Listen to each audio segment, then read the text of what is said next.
Building access isn't just about the wind, it's about finding the safest and smartest way in for your scent, for your own safety, and of course for stealth.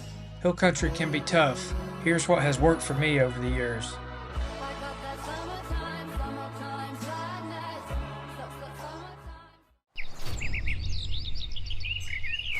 Every time you step in the woods, your odds can go down unless you've really thought through your access. For me, planning access routes is just as important as picking stand locations. In hill country, the terrain works against both us and the deer, and knowing how to use it is key. Here's some of what I've run into over the years. Cliffed out bluffs, thick laurel and sparkleberry thickets, timber cuts that are full of briars, creek crossings you think you can make until you can't, and deadfalls everywhere. And that's why I scout access as hard as I scout for buck sign. If you can't get there safely and quietly, it doesn't matter how good your scrape chain is. I always start on the map. LiDAR and slope angle shading help me spot trouble before I get into it. Bluffs, steep draws, and while LiDAR can steer us clear of most hazards, it won't show us deadfalls and thickets. Some thickets you can spot on Google Earth, but I found the best way to scout these spots is to go the year before and mark them on your map. It's one of the best ways I found to plan a route that'll actually work once we're in the woods.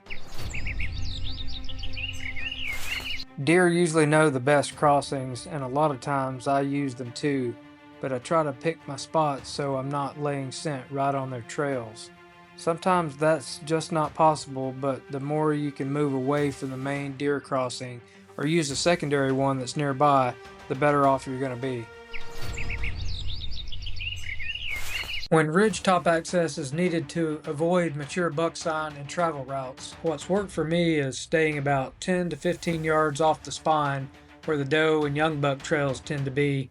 I also try to stay at least 10 yards above those side hill trails where the older bucks travel, and as close to the tops of the micro drainages as I can. They help draw or pull your early morning thermals down into the drains and ditches, which is where the deer aren't, especially if the drain has some steep stuff.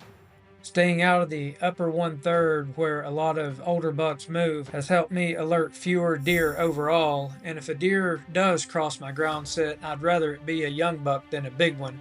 When you're off the spine and out of the upper 1/3, you're forcing any deer to cut your track instead of following it. That's what I want, because the more steps they follow, the more likely they'll pick up on your scent.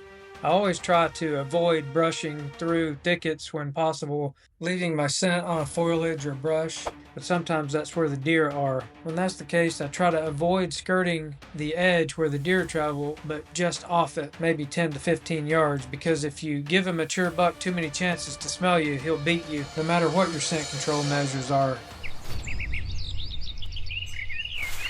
Coming in from below, I've had the best luck using dry micro drainages.